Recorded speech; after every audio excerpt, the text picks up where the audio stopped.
আমি শুক্লা ব্যানার্জি। আজ একটা নতুন মিষ্টির রেসিপিতে আপনাদের সবাইকে স্বাগত। সুজি আর পাউরুটি দিয়ে যে এত ভালো একটা মিষ্টি তৈরি করা যায়, না খেলে চিন্তাই করতে পারবেন না। একবার খেলে বারবার খেতে মন চাইবে। কিন্তু খুব কম উপকরণ আর খুব সহজেই এই মিষ্টিটা বাড়িতে নিজের হাতে তৈরি করে ফেলতে পারেন, আর তৈরি করে সবাইকে অবাক করে দিতে পারেন। এর জন্য আমি 4টে পিস পাউরুটি নিয়েছি। 4 ধারগুলো এখানে বাদ দিয়ে দেব। ধারগুলো থাকলেও অসুবিধে নেই, কিন্তু রঙটা যাতে সমান আসে সেই জন্যই পাশের অংশগুলো বাদ দিয়ে দিলাম। আপনারা চাইলে এগুলো ব্যবহার করে নিতে পারেন অবশ্যই। পাউরুটিগুলো কেটে নিয়ে একটু গুঁড়ো করে নেব। সেই জন্য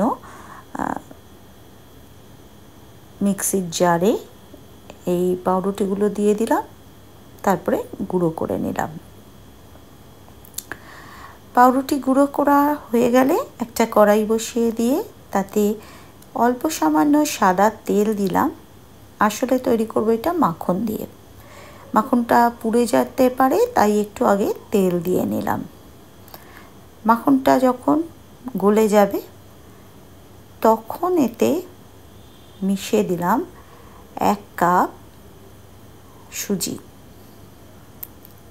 সুজিটা এবার এই মাখনের মধ্যে ভালো করে ভেজে নিতে হবে। এখানে একটা কথা বলি, এই মিষ্টিটা কিন্তু আপনারা ঘি দিয়েও তৈরি করতে পারেন। যদি ঘি দিয়ে তৈরি করেন তাহলে সামান্য নুন দেবেন। এখানে আমি মাখনে নুন আছে বলে আর আলাদা করে নুনের ব্যবহার করলাম না। সুজিটা ভাজা হয়ে গেলে আমি কিন্তু তার মধ্যেই দিয়ে দিয়েছি পাউরুটির গুঁড়োটা। একটু ভেজে নিয়ে দিলাম 1 কাপ চিনি আর 1/2 কাপ গুঁড়ো দুধ, 1 চা চামচ ছোটো এলাচের গুঁড়ো। সবগুলোকে আবার খুব ভালো করে মিশিয়ে নিতে হবে। অল্প আঁচে এই সময় একটুখানি নাড়াচাড়া করে নেবেন।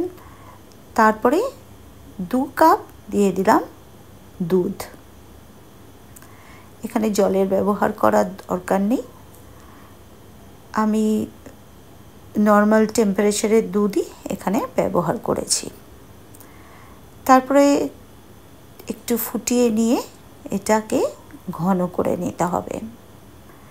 যখন দেখবেন নাড়তে নাড়তে এই ডোটা কড়াই থেকে ছেড়ে আসছে, তখন বুঝবেন আপনার সুজি আর পাউরুটির ডোটা তৈরি মিষ্টি বানাবার জন্য। নামিয়ে নিন। আর যে পাত্রে বা আমি এখানে একটা ছাঁচ নিয়েছি, মোদকের ছাঁচে, আর এই পাত্রটাতে ঘি মাখিয়ে নিলাম, তাতে মিষ্টিগুলো তুলতে সুবিধা হবে। এরকম বরফির মতো করেও আপনারা কেটে নিতে পারেন, বা আপনাদের পছন্দ মতো করে এবার মিষ্টিটাকে তৈরি করে নিতে পারেন। আমি বরফির মতো কেটে নিয়ে ওপরে একটু কিশমিশ আর তবক দিয়ে সাজিয়ে দিলাম। আর বাকিটা আমি মোদকের ছাঁচে ভরে মিষ্টিগুলো গড়ব। এই মোদকের ছাঁচে প্রথমে একদিকে দিয়েছি আমসত্ত্ব আর একদিকে খেজুর, মানে তবকটা দিলাম। দিয়ে আমি এই সুজি পাউরুটির ডোটা দিয়ে মাঝে দিয়ে দিলাম কিশমিশ। এবারে বন্ধ করে দিলেই একদম মোদকের আকারে তৈরি হয়ে যাবে। আপনাদের কাছে অন্য কোনো ছাঁচ থাকলে তাতেও দিয়ে নিতে পারেন, অথবা হাতেও গোল করে নিতে পারেন। এটা শুধুই সৌন্দর্যের জন্য করলাম, দেখতে খুব ভালো লাগে এবং পরিবেশন করলেও খুব একটা নতুনত্ব লাগে। আমসত্ত্ব বা খেজুর এখানে শুধুই সাজাবার জন্য ব্যবহার করেছি। এটা কিন্তু এই মিষ্টির উপকরণ নয়। আপনারা পেস্তা, আমন্ড এই জাতীয় জিনিস দিয়েও সাজাতে পারেন। দেখুন খুব সুন্দর করে মিষ্টিগুলো তৈরি হয়ে গেল। দেখতে অপূর্ব হয়েছে না? খেতেও কিন্তু খুব খুব ভালো লাগে। সামান্য উপকরণ দিয়ে তৈরি, খাওয়ার সময় বোঝাই যায় না। আর যখন এটা কামড় দেবেন, ভেতর থেকে কিশমিশ বা আপনারা যদি অন্য কোনো কিছু বাদাম ব্যবহার করতে চান সেটাও দিতে পারেন, বা খোয়া ক্ষীরও দিতে পারেন।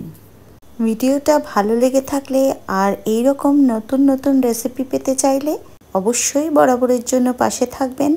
আর এতক্ষণ যারা সাথে থাকলেন তাদেরকে অসংখ্য ধন্যবাদ।